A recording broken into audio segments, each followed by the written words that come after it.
पाठ 1 भाषा, बोली, लिपि और व्याकरण। Language, dialect, script and grammar. अरे ये दोनों ऐसे क्यों इशारों में बात कर रहे हैं? शिक्षिका से पूछूंगा। मैम, मुझे आपसे एक बात पूछनी है। हाँ, पूछो। रास्ते में मैंने 2 बच्चे देखे जो इशारों में बात कर रहे थे, बोल नहीं रहे थे। क्योंकि वे बोल नहीं सकते थे। हम बोलकर और सुनकर एक दूसरे की बात समझते और समझाते हैं। हम लिखकर भी तो अपनी बात दूसरों तक पहुंचाते हैं। बोलकर, सुनकर, लिखकर और पढ़कर अपने विचार व्यक्त करना ही भाषा है। शिक्षिका ने सही कहा। चलो हम भी भाषा के बारे में जानते हैं। भाषा शब्द संस्कृत की भाष धातु से बना है, जिसका अर्थ होता है बोलना। हम बोलकर ही आपस में बातों को समझते और समझाते हैं। इसके अलावा हम लिखकर, पढ़कर और कभी-कभी संकेतों से अपनी बातों या मन के विचारों को दूसरों तक पहुंचाते हैं। जैसे भाषा वह साधन है जिसके द्वारा हम एक दूसरे के विचारों को समझते और समझाते हैं। बोलना, सुनना, लिखना और पढ़ना ये भाषा के 4 कौशल हैं। इन्हीं कौशलों के आधार पर भाषा के रूप बनते हैं। बच्चों, आज हमारे विद्यालय का 50वां वार्षिकोत्सव है। हमारे विद्यालय ने इन 50 वर्षों में क्या क्या उपलब्धियां की हैं, उन्हें मैं पढ़कर सुनाता हूँ। प्रधानाचार्य जी ने पहले बोलकर अपनी बात बताई। सबने सुनकर उनकी बात समझी। फिर उन्होंने लिखी बातों को पढ़कर बताया। इस प्रकार यहाँ भाषा के अलग अलग रूपों का प्रयोग हुआ। भाषा के विविध रूप। भाषा के 3 रूप हैं। भाषा के रूप: मौखिक भाषा, लिखित भाषा, सांकेतिक भाषा। मौखिक भाषा: जब हम बोलकर और सुनकर विचारों को प्रकट करते और समझते हैं तो वह मौखिक भाषा कहलाती है। टेलीफोन पर बात करना, रेडियो पर समाचार, भाषण, कहानी सुनना आदि मौखिक भाषा के रूप है। लिखित भाषा: जब हम लिखकर और पढ़कर अपने विचारों को प्रकट करते और समझते हैं तो वह लिखित भाषा कहलाती है। समाचार पत्र, पत्रिकाएं, ईमेल, मोबाइल के मैसेज आदि लिखित भाषा के रूप हैं। सांकेतिक भाषा: जब हम संकेतों के द्वारा विचारों को प्रकट करते हैं और उन्हें देखकर समझते हैं तो वह सांकेतिक भाषा कहलाती है। गूंगे बहरों की बातचीत, यातायात के नियम, सेना की झंडियों के संकेत आदि सांकेतिक भाषा के रूप हैं। मातृभाषा: एक बच्चा अपनी माता या परिवार से जो भाषा स्वाभाविक रूप से सीखता है वह उसकी मातृभाषा होती है। जैसे गुजराती परिवार में पले बढ़े बच्चे की मातृभाषा गुजराती होगी। भाषा और उसके रूपों के बारे में तो हमने जान लिया। अब हम बोली के बारे में जानेंगे। बोली: जब कोई भाषा केवल बोलचाल के रूप में प्रयोग होती है और उसमें साहित्य की रचना नहीं होती, वह किसी विशेष क्षेत्र में बोली जाती है तो उसे बोली कहते हैं। जैसे हरियाणवी, बघेली, बुंदेलखंडी, छत्तीसगढ़ी आदि। बोली कब भाषा बन जाती है? जब किसी बोली में साहित्य की रचना होने लगती है और उस साहित्य के अध्ययन के लिए उसके शब्दकोश और व्याकरण विकसित हो जाते हैं तो वह बोली भाषा का दर्जा पा लेती है। जैसे बोडो, डोगरी, मैथिली आदि को बोली से भाषा बने कुछ ही समय बीता है। संसार में अनेक भाषाएं बोली जाती हैं, जैसे अरबी, फारसी, उर्दू, जापानी, निहोंगो, चीनी, मंदारिन, अंग्रेजी, जर्मन, डाइटश आदि। भारत में भी अनेक भाषाएं और क्षेत्रीय बोलियां प्रचलित हैं। पंजाब में पंजाबी, केरल में मलयालम, कर्नाटक में कन्नड़, तमिलनाडु में तमिल आदि। भारत के संविधान में ये 22 भारतीय भाषाएं मान्यता प्राप्त है। असमिया, बंगला, बोडो, डोगरी, गुजराती, हिंदी, कन्नड़, कश्मीरी, कोंकणी, मैथिली, मलयालम, मणिपुरी, मराठी, नेपाली, उड़िया, पंजाबी, संस्कृत, संथाली, सिंधी, तमिल, तेलुगु, उर्दू। हिंदी हमारे देश के अधिकतर लोगों द्वारा बोली और समझी जाती है। यह हमारी राजभाषा है। ये देखो, नोट पर अलग अलग ढंग से लिखा हुआ है। कुछ बातें तो समझ ही नहीं आ रही। हाँ, चलो दीदी से पूछते हैं। दीदी, नोट पर अलग अलग तरह से क्यों लिखा है? जहाँ अलग अलग भाषाएं लिखी हैं और हर भाषा अलग लिपि में लिखी जाती है। लिपि क्या होती है? मैं बताता हूँ कि लिपि का क्या अर्थ है। किसी भाषा के वर्णों को लिखने के ढंग को लिपि कहते हैं। प्रत्येक भाषा की अपनी विशेष लिपि होती है। हिंदी भाषा की लिपि देवनागरी है। इसके अलावा संस्कृत, मराठी, नेपाली आदि भाषाओं की लिपि भी देवनागरी है। प्रमुख भारतीय भाषाओं की लिपि को हम भारतीय मुद्रा यानी नोटों पर छपा देख सकते हैं। कुछ प्रमुख भाषाओं और उनकी लिपियों के नाम इस प्रकार हैं। भाषा लिपि का नाम हिंदी, संस्कृत, देवनागरी, अंग्रेजी, रोमन, पंजाबी, गुरमुखी, उर्दू, फारसी। ध्यान दीजिए, 14 सितंबर 1949 ईस्वी को संविधान सभा ने हिंदी को राजभाषा के रूप में स्वीकार किया। हिंदी भारत की राजभाषा है। प्रति वर्ष 14 सितंबर हिंदी दिवस के रूप में मनाया जाता है। तुझका भाई कहाँ खेल रही है? मेरे को क्या पता। आपने सुना, दोनों लड़कियां जो बातें कर रही हैं, वह सुनने में अटपटी लग रही हैं, क्योंकि यह भाषा का शुद्ध रूप नहीं है। इसका शुद्ध रूप होगा, तुम्हारा भाई कहाँ खेल रहा है, मुझे क्या पता।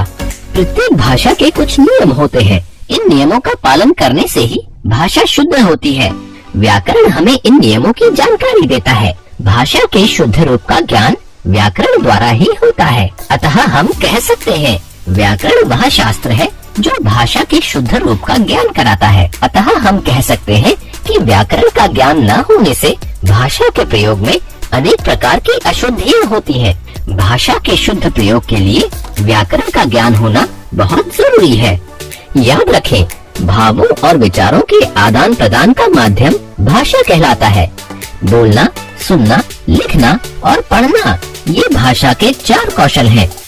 भाषा के 3 रूप होते हैं, मौखिक, लिखित और सांकेतिक। एक विशेष क्षेत्र में बोली जाने वाली भाषा बोली कहलाती है। भाषा के लिखने के ढंग को लिपि कहते हैं। हिंदी की लिपि देवनागरी है।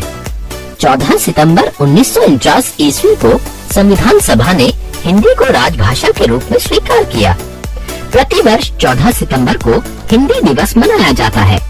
व्याकरण भाषा को शुद्ध रूप में बोलना, पढ़ना और लिखना सिखाता है। पाठ 2, वर्ण विचार, फोनोलॉजी। यह खिलौना कितने का है? 50 रुपए का। माँ, मैं यही खरीदूंगा। हाँ हाँ भैया, यह खिलौना दे दीजिए। इन तीनों ने अपनी बात कहने के लिए मुख से ध्वनियाँ निकाली। इन ध्वनियों के मेल से ही शब्द बने। जैसे खिलौना शब्द में आई ध्वनियाँ हैं ख, धन ई, धन ल, धन औ, धन न, धन आ। 50 शब्द में आई ध्वनियाँ हैं प, धन अ, धन च, धन आ, धन स, धन अ। रुपए शब्द में आई ध्वनियाँ हैं र, धन उ, धन प, धन अ, धन य, धन ए। इन ध्वनियों के लिखित रूप को ही वर्ण कहते हैं। वर्ण हिंदी भाषा में प्रयोग होने वाली वह सबसे छोटी ध्वनि जिसके टुकड़े नहीं किए जा सकते, वर्ण कहलाती है। वर्णमाला प्रत्येक भाषा में वर्णों के अध्ययन के लिए उन्हें एक निश्चित क्रम में रखा जाता है, जिसे वर्णमाला कहा जाता है। अतः हम कह सकते हैं, वर्णों के एक निश्चित क्रम में लिखे व्यवस्थित समूह को वर्णमाला कहते हैं। हिंदी की वर्णमाला स्वर अ, आ, ई, उ, री, ए, ओ, अंग, अह। ये अयोगवाह है।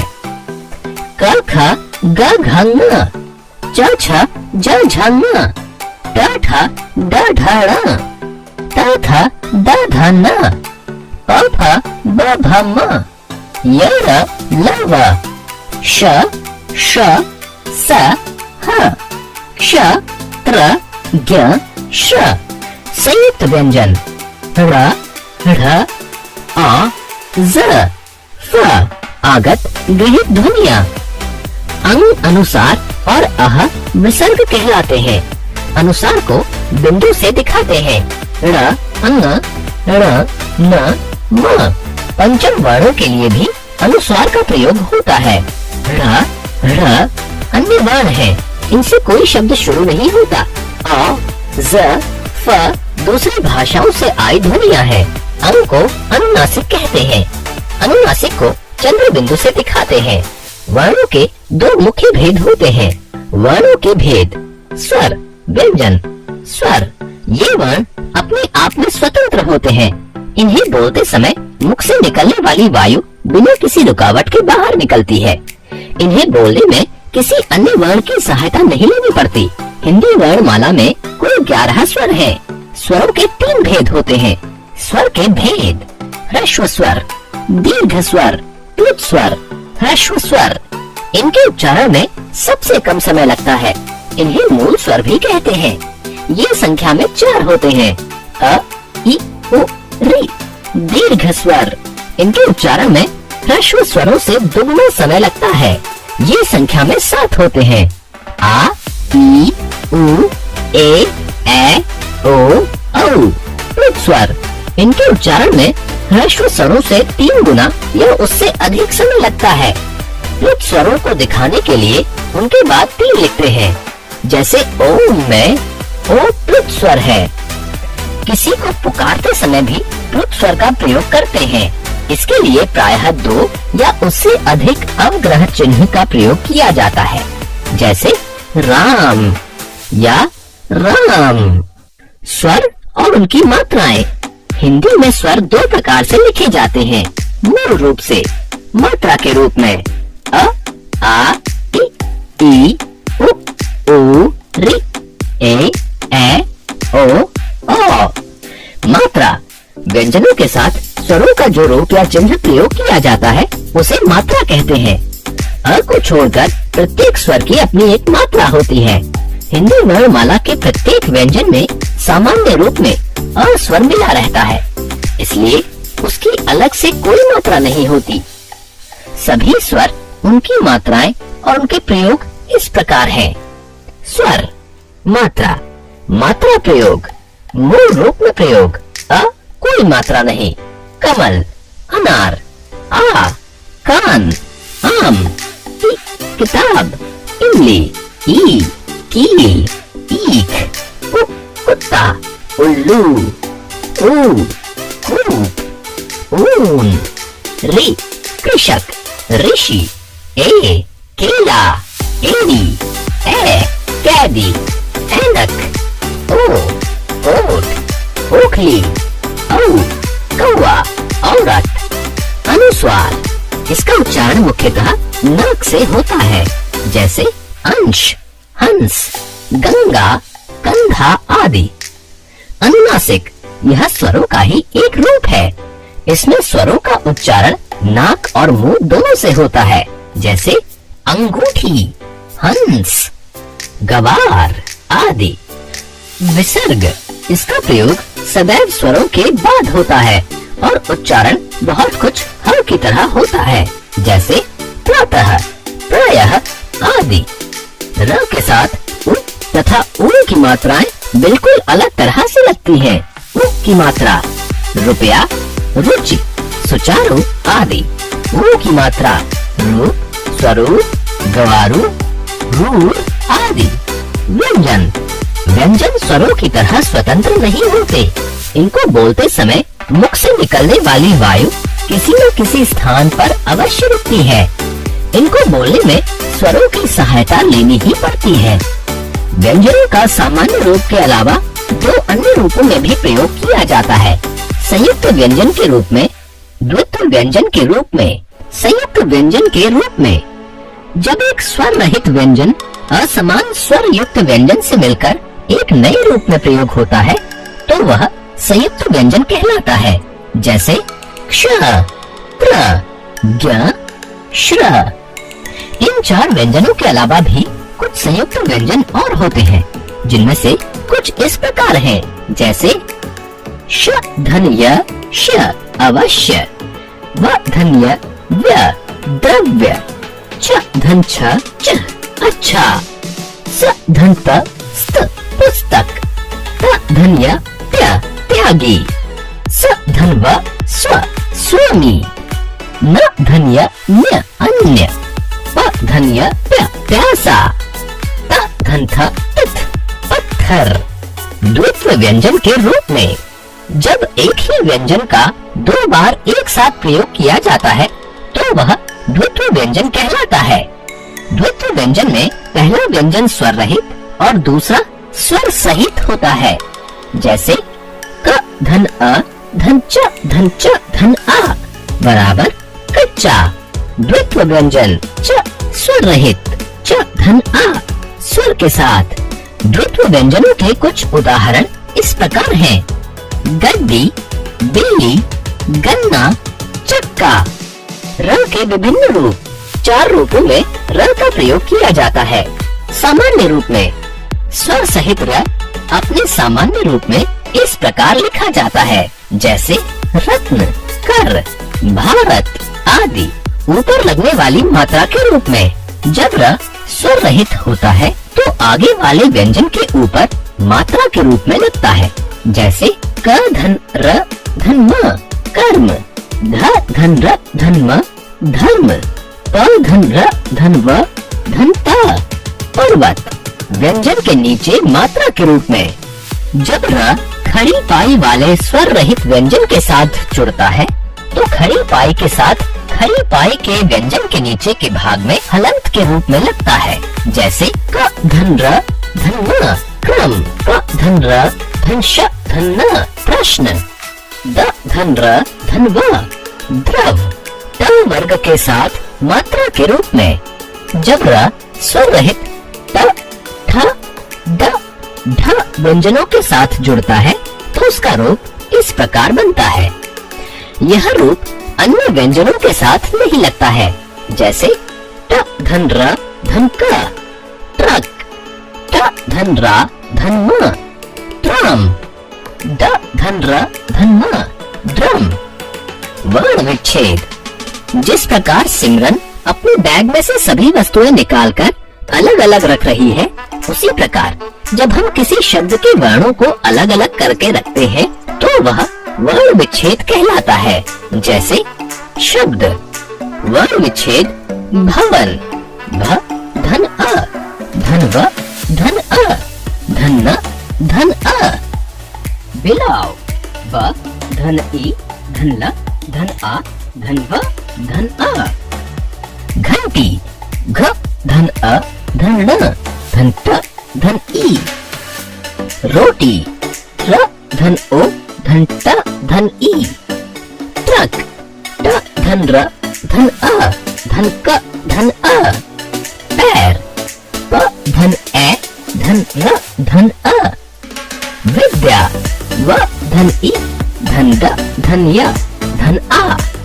पर्वत, प धन अ धन र धन व धन अ धन त धन अ।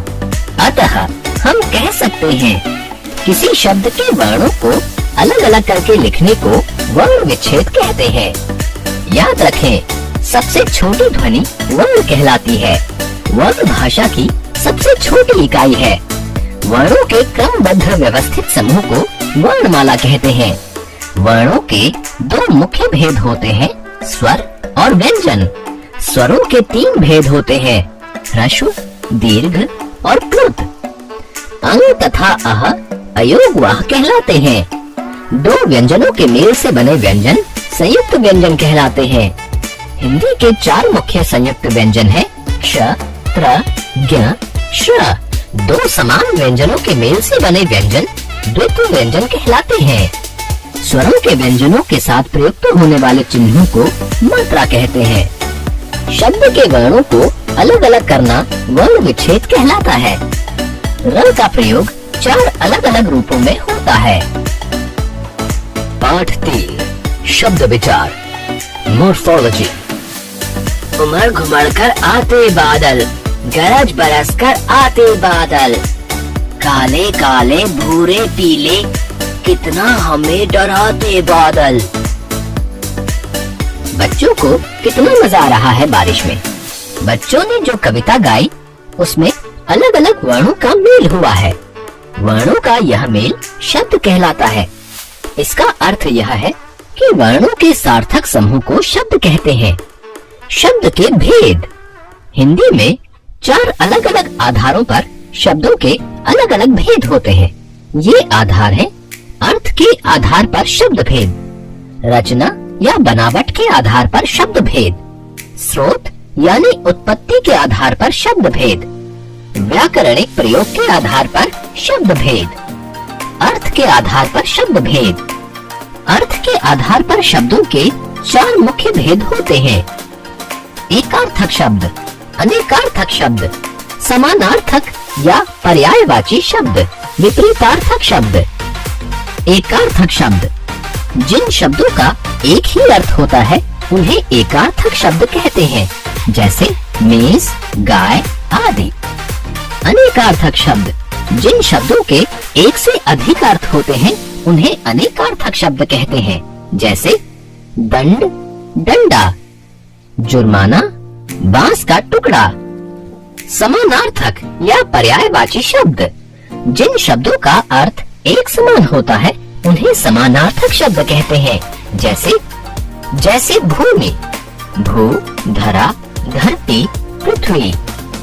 विपरीतार्थक शब्द, जिन शब्दों के अर्थ एक दूसरे के विपरीत यानी उल्टे होते हैं उन्हें विपरीतार्थक शब्द कहते हैं, जैसे रात दिन, अच्छा बुरा।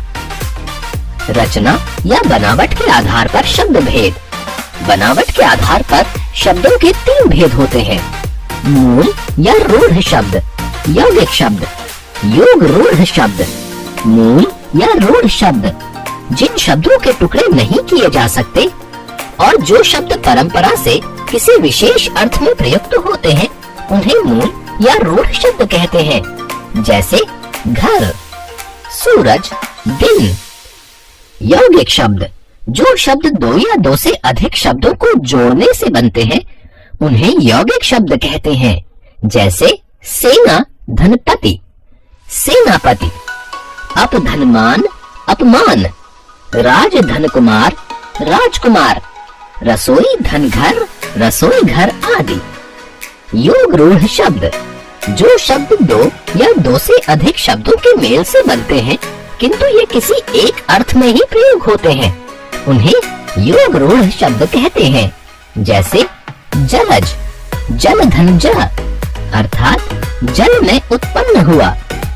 लेकिन जलज शब्द जल में उत्पन्न होने वाली वस्तुओं में से अब मुख्य रूप से अब कमल के अर्थ में रूढ़ हो गया है।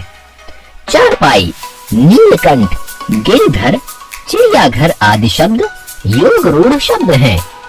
स्रोत या उत्पत्ति के आधार पर शब्द भेद। हिंदी भाषा में स्रोत के आधार पर शब्दों के 4 भेद होते हैं।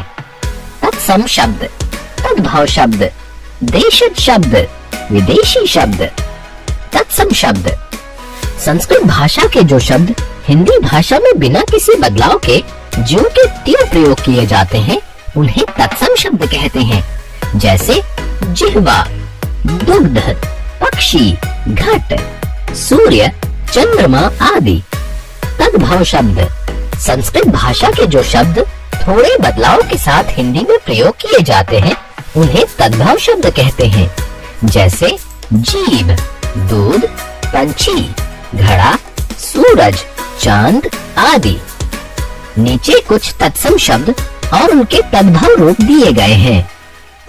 तत्सम, कार्य, तद्भव, काम, अग्नि, आग, मुख, मुंह, सप्त, 7, हस्त, हाथ, हस्ती, हाथी, पद, पांव या पैर, चंद्र, चांद या चंद्रमा, गृह, घर, ग्राम, गांव, दुग्ध, दूध, दधि, दही, आम्र, आम, शिर, सिर, उष्ट्र, ऊंट, सत्य, सच, सर्प, सांप, धूम, धुआं, क्षीर, खीर, दश, 10।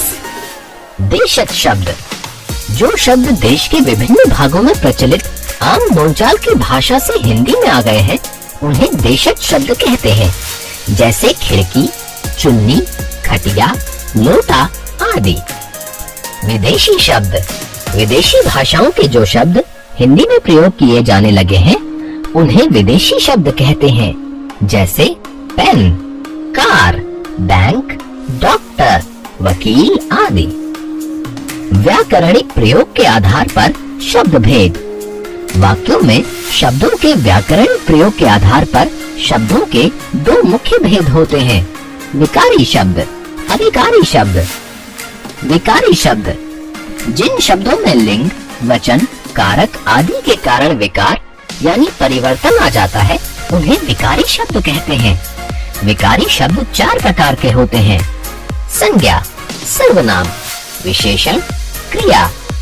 अविकारी शब्द जिन शब्दों में लिंग, वचन, कारक आदि के कारण कोई विकार यानी परिवर्तन नहीं होता है, अर्थात वे सदैव एक जैसे ही रहते हैं, उन्हें अविकारी शब्द कहते हैं। अविकारी शब्दों को अव्यय भी कहते हैं। अविकारी शब्द 4 प्रकार के होते हैं, क्रिया विशेषण, संबंध बोधक, समुच्चय बोधक, विस्मयादि बोधक। याद रखें, वर्णों का सार्थक मेल शब्द कहलाता है। अर्थ के आधार पर शब्दों के 4 प्रकार होते हैं, एकार्थक, अनेकार्थक, समानार्थक, विपरीतार्थक। रचना के आधार पर शब्दों के 3 भेद होते हैं, रूढ़, यौगिक, योग रूढ़। स्रोत के आधार पर शब्दों के 4 भेद होते हैं, तत्सम, तद्भव, देशज, विदेशी। व्याकरणिक प्रयोग के आधार पर शब्दों के मुख्य रूप से 2 भेद हैं, विकारी शब्द और अविकारी शब्द। विकारी शब्दों के 4 भेद होते हैं, संज्ञा, सर्वनाम, विशेषण, क्रिया। अविकारी शब्दों के 4 भेद होते हैं, क्रिया विशेषण, संबंध बोधक, समुच्चय बोधक, विस्मयादि बोधक। पाठ 4, संज्ञा, नाउन। सुनिए सुनिए, अरे ये तो सुन ही नहीं रहे, इतनी आवाजें लगाई। उनका नाम नहीं लिया ना आपने, फिर कैसे सुनते? मुझे उनका नाम नहीं पता ना। आरव, देखा तुमने नाम का कितना महत्व है? हाँ दीदी, नाम से ही हमारी पहचान होती है। हाँ, नाम से हर प्राणी, वस्तु या स्थान की पहचान होती है। जरा नमन के जन्मदिन के बारे में जानिए और बताइए, कौन कौन से नाम आए हैं? आज नमन का जन्मदिन है। वह अपने मित्रों के साथ होटल में जन्मदिन मनाने के लिए आया है। होटल के हॉल में ऊंचाई पर एक बड़ा गुब्बारा बंधा है। गुब्बारे में बहुत सी टॉफी और चॉकलेट भरी है। कुछ बच्चे आइसक्रीम वाले से आइसक्रीम ले रहे हैं और कचरा कूड़ेदान में डाल रहे हैं। हॉल की सजावट बड़े सुंदर ढंग से की गई है। सलमा और विभा की खुशी देखते ही बन रही है। वाक्यों में सभी रंगीन शब्द नाम हैं। ये नाम अलग अलग प्रकार के हैं। प्राणियों के नाम, नमन, सलमा, विभा। स्थानों के नाम, होटल, हॉल। वस्तुओं के नाम, आइसक्रीम, गुब्बारा, टॉफी, चॉकलेट, कूड़ेदान, कचरा। जातियों के नाम, मित्रों, बच्चे, आइसक्रीम वाले। भावों के नाम, ऊंचाई, सजावट, खुशी। ये नाम संज्ञा कहलाते हैं। इस प्रकार किसी व्यक्ति, वस्तु, स्थान, प्राणी, जाति और भाव के नाम को संज्ञा कहते हैं। संज्ञा के भेद, व्यक्तिवाचक संज्ञा, जातिवाचक संज्ञा, भाववाचक संज्ञा। व्यक्तिवाचक संज्ञा, विराट कोहली श्रेष्ठ बल्लेबाज हैं। अजंता की गुफा बड़ी सुंदर है। वाराणसी प्राचीन नगरी है। ये 2 वाक्यों में विराट कोहली एक विशेष व्यक्ति का, अजंता एक विशेष स्थान का तथा वाराणसी एक विशेष नगरी का नाम है। ये सभी व्यक्तिवाचक संज्ञाएं हैं। अतः हम कह सकते हैं, जिन शब्दों से किसी विशेष व्यक्ति, प्राणी, वस्तु या स्थान के नाम का पता चलता है, उन्हें व्यक्तिवाचक संज्ञा कहते हैं। व्यक्तिवाचक संज्ञा के कुछ अन्य उदाहरण, श्री राम, शिवाजी, ईसा मसीह, गुरु गोविंद सिंह, मुंबई, चेन्नई, अमेरिका, भारत, रामायण, हिंदी, संस्कृत, रविवार, जनवरी, होली आदि। जातिवाचक संज्ञा। पक्षी आकाश में उड़ रहे हैं। डॉक्टर रोगी को देख रहे हैं। गीता एक पवित्र ग्रंथ है। दिए गए उदाहरणों में पक्षी, डॉक्टर, रोगी और ग्रंथ शब्द सभी प्रकार के पक्षियों, डॉक्टरों, रोगियों और ग्रंथों के लिए प्रयोग किए जा सकते हैं। ये शब्द किसी विशेष प्राणी या वस्तु का ज्ञान न कराकर पूरी जाति का ज्ञान करा रहे हैं। ये सभी जातिवाचक संज्ञा हैं। अतः हम कह सकते हैं, जिन शब्दों से किसी प्राणी, वस्तु या स्थान की पूरी जाति का पता चलता है, उन्हें जातिवाचक संज्ञा कहते हैं। जातिवाचक संज्ञा के कुछ अन्य उदाहरण लड़की, आदमी, देश, गांव, पर्वत, दिन, महीना आदि। जातिवाचक संज्ञा को थोड़ा ध्यान से समझना जरूरी है, क्योंकि अंग्रेजी व्याकरण के प्रभाव के कारण अब जातिवाचक संज्ञा के दो भेद और माने जाने लगे हैं। समूहवाचक संज्ञा, द्रव्यवाचक संज्ञा। समूहवाचक संज्ञा, सड़क पर भीड़ जमा है, यह मेरा परिवार है। इन वाक्यों में भीड़ और परिवार शब्द समूह का ज्ञान करा रहे हैं, अतः ये समूहवाचक संज्ञा है। इसी को समुदायवाचक संज्ञा भी कहते हैं।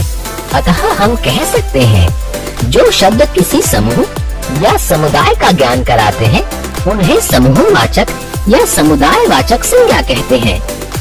समूहवाचक संज्ञा के कुछ अन्य उदाहरण कक्षा, सभा, दल, टोली, बंडल, ढेर आदि। द्रव्यवाचक संज्ञा, यहाँ शुद्ध दूध मिलता है। तांबे के बर्तन स्वास्थ्य के लिए लाभदायक हैं। पीछे दिए गए वाक्यों में दूध और तांबे शब्द द्रव्यों यानी पदार्थों का ज्ञान करा रहे हैं। ये द्रव्यवाचक संज्ञा है। अतः हम कह सकते हैं, जो संज्ञा शब्द द्रव्य अथवा धातुओं के नाम का ज्ञान कराते हैं, उन्हें द्रव्यवाचक संज्ञा कहते हैं। द्रव्यवाचक संज्ञा के कुछ अन्य उदाहरण अनाज, दाल, सब्जी, तेल, लकड़ी, पत्थर, चावल आदि।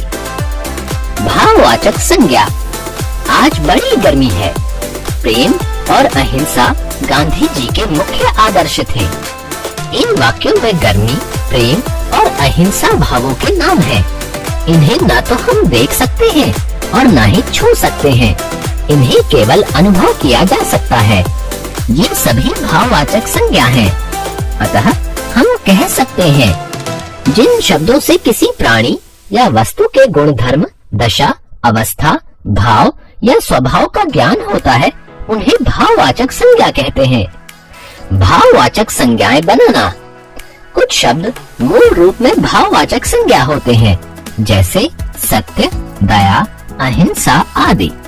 कुछ भाववाचक संज्ञाएं जातिवाचक संज्ञा, सर्वनाम, विशेषण, क्रिया और अव्यय आदि शब्दों से बनाई जाती हैं, जैसे जातिवाचक, भाववाचक पशु, पशुत्व या पशुता, वीर, वीरता, शत्रु, शत्रुता, देव, देवत्व, माता, मातृत्व, पुरुष, पुरुषत्व।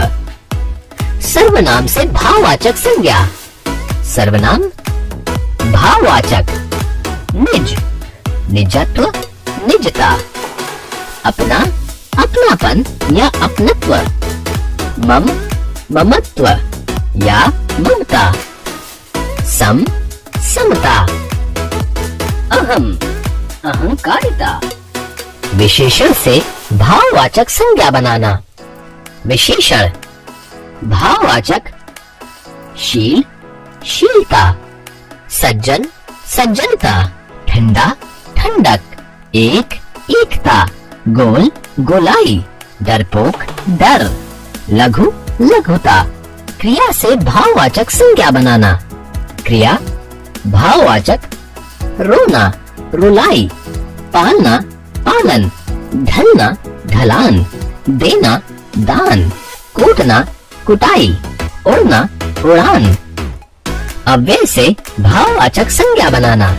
अव्यय भाववाचक अंदर, अंदरूनी, बाहर, बाहरी, ऊपर, ऊपरी, भीतर, भीतरी। याद रखें, किसी वस्तु, प्राणी, स्थान या भाव के नाम को संज्ञा कहते हैं। संज्ञा के 3 भेद होते हैं: व्यक्तिवाचक, जातिवाचक, भाववाचक। अंग्रेजी व्याकरण से प्रभावित विद्वानों ने जातिवाचक संज्ञा के 2 भेद स्वीकार किए हैं: द्रव्यवाचक संज्ञा और समूहवाचक संज्ञा।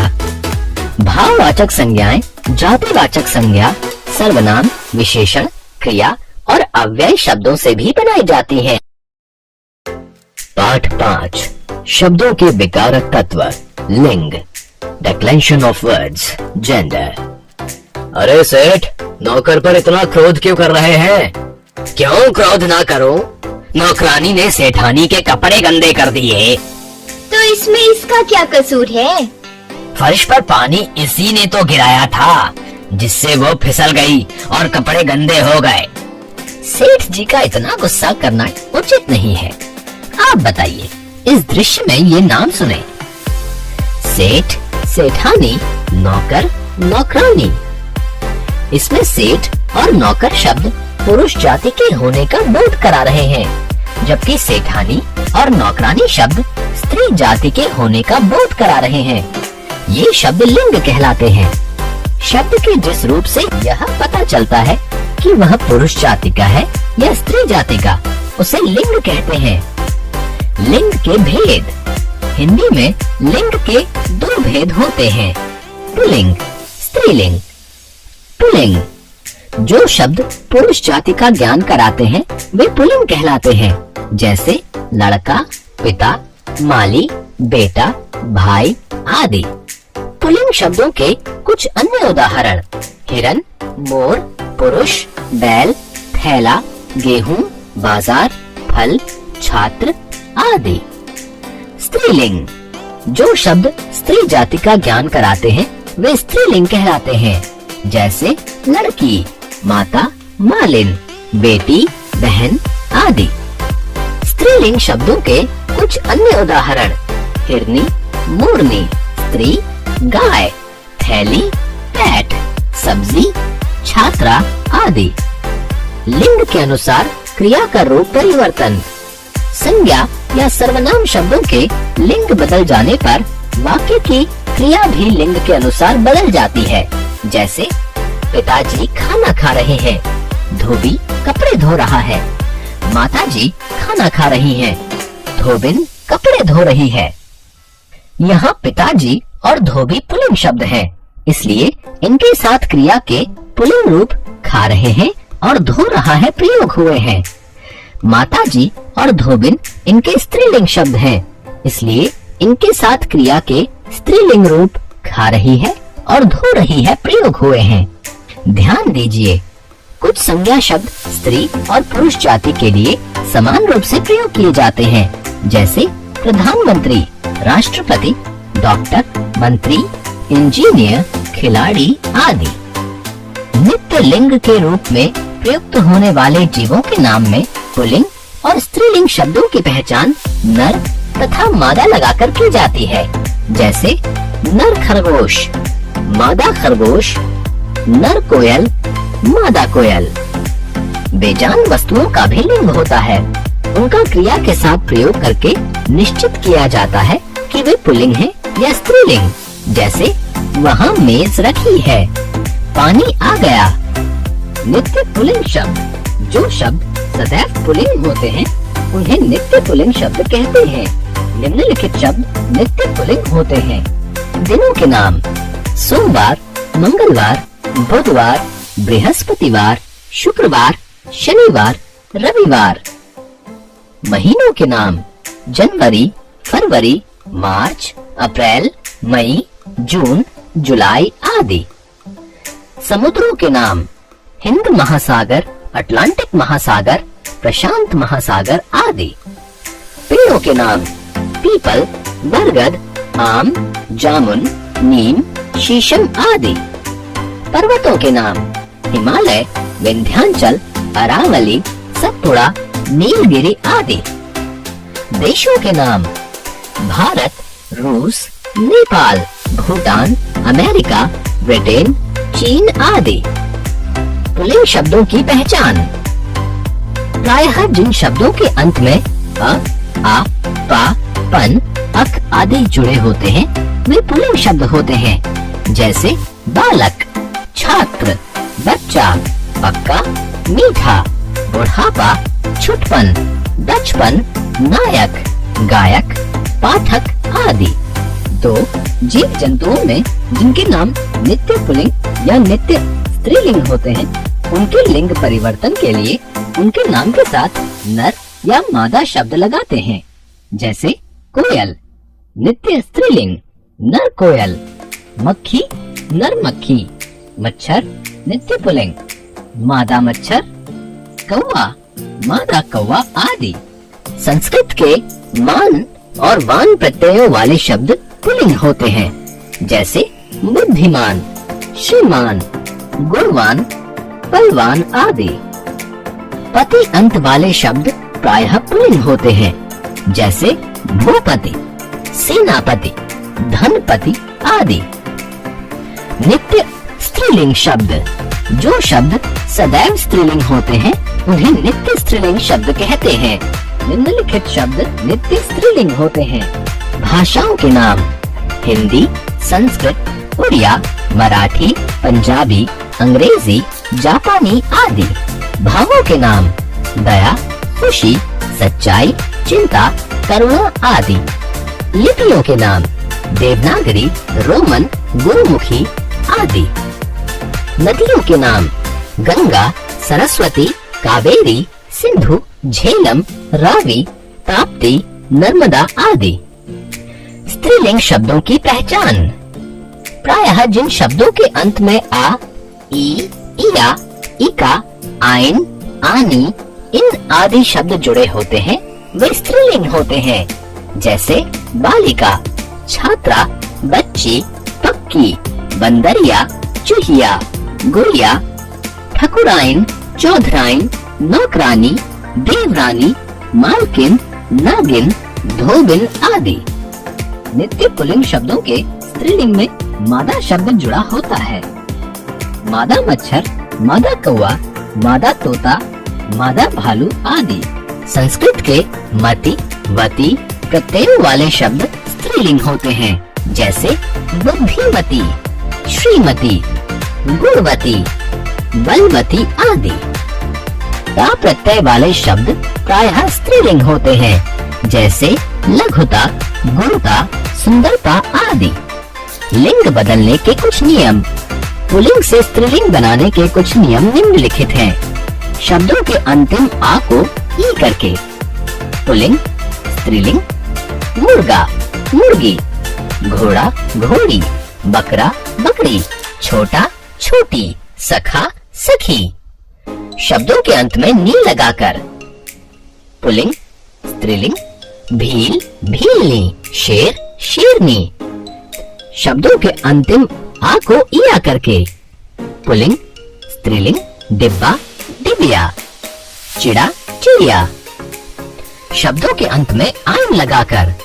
पुल्लिंग, स्त्रीलिंग, पंडित, पंडिताइन, लाला, लालाइन, ठाकुर, ठकुराइन। शब्दों के अंत में आनी लगाकर। पुल्लिंग, स्त्रीलिंग, सेठ, सेठानी, देवर, देवरानी। शब्दों के अंतिम अक को इका करके। पुल्लिंग, स्त्रीलिंग, गायक, गायिका, लेखक, लेखिका, पाठक, पाठिका, सेवक, सेविका। शब्दों के अंत में इन जोड़कर। पुल्लिंग, स्त्रीलिंग, कहार, कहारिन, सुनार, सुनारिन, ग्वाला, ग्वालिन, लुहार, लुहारिन। शब्दों के अंतिम मान को मति करके। पुल्लिंग, स्त्रीलिंग, शक्तिमान, शक्तिमती, श्रीमान, श्रीमती, आयुष्मान, आयुष्मती, बुद्धिमान, बुद्धिमती। शब्दों के अंतिम वान का मति करके।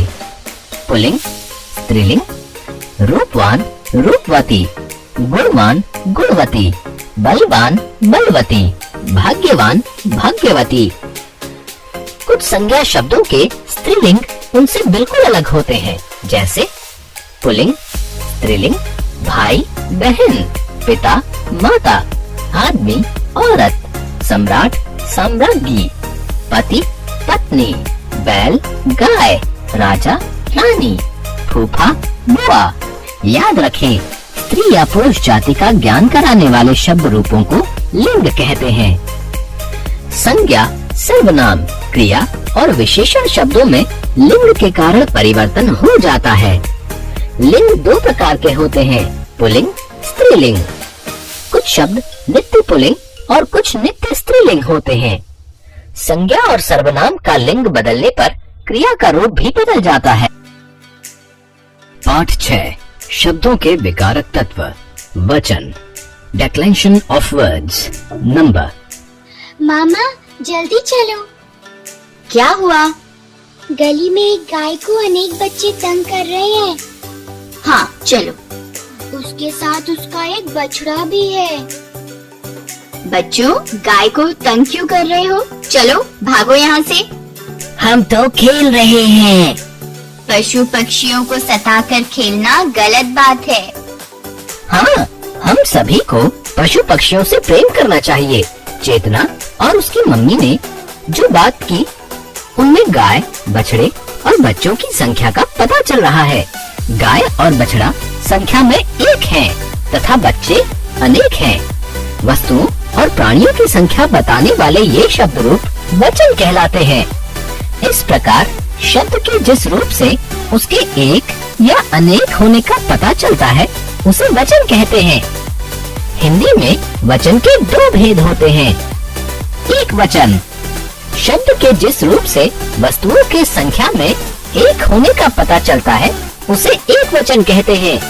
जैसे बच्चा, घड़ी, घोड़ा, गधा। बहुवचन, शब्द के जिस रूप से वस्तुओं की संख्या में एक से अधिक होने का पता चलता है, उसे बहुवचन कहते हैं।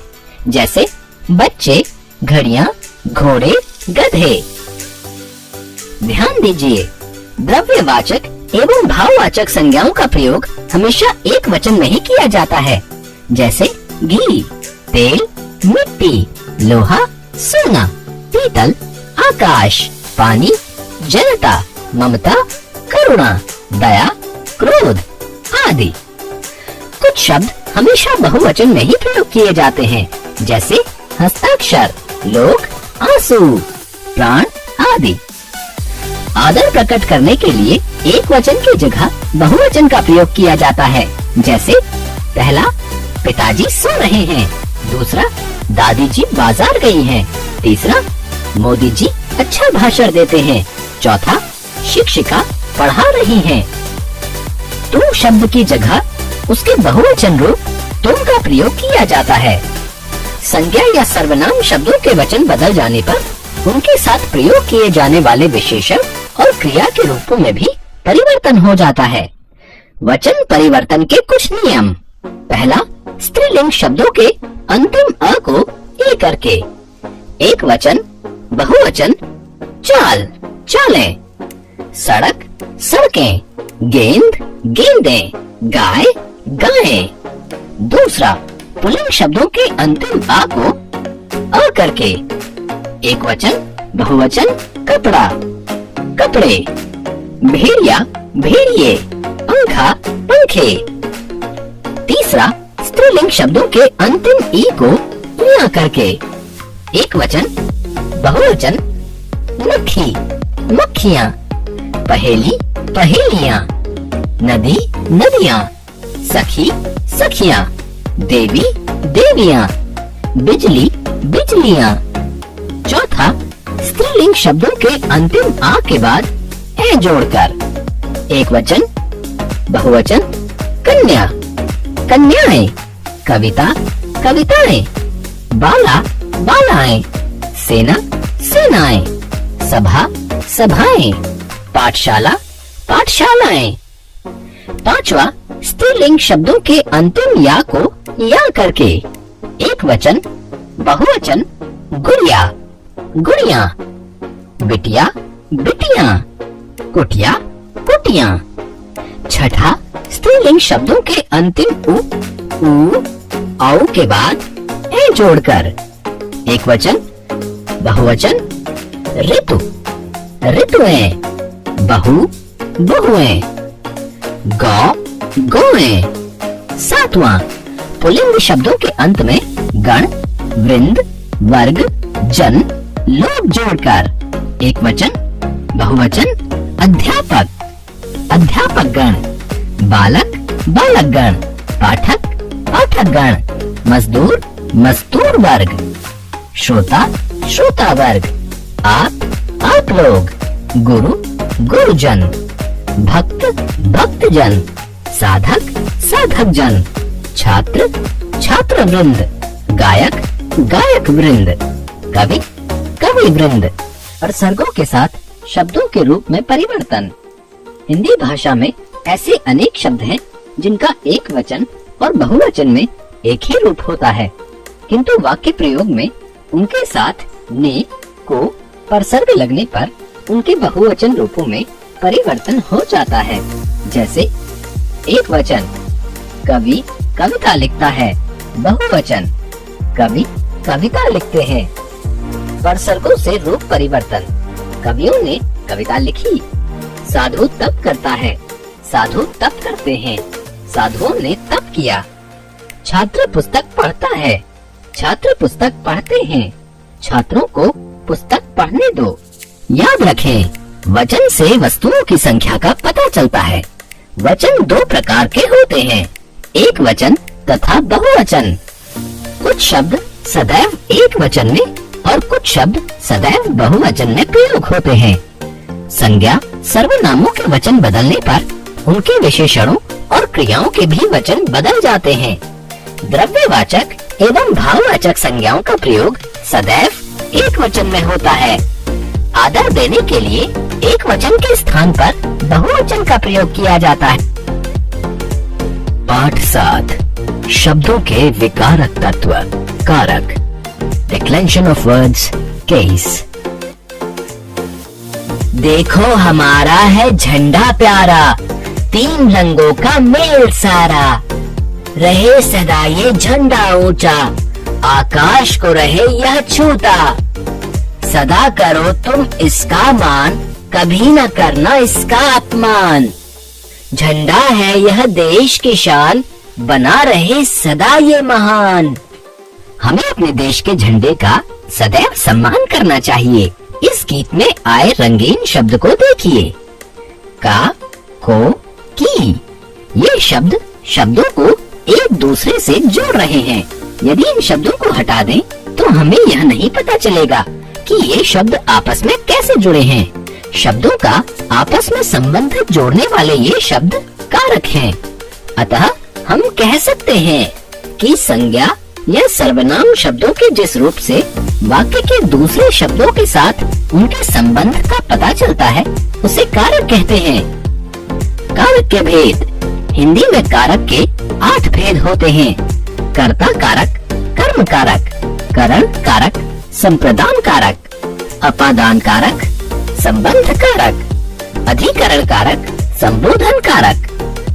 प्रत्येक कारक के चिन्ह अलग अलग होते हैं। इन्हीं चिन्हों से कारक की पहचान होती है। कारक और उनके चिन्ह इस प्रकार हैं।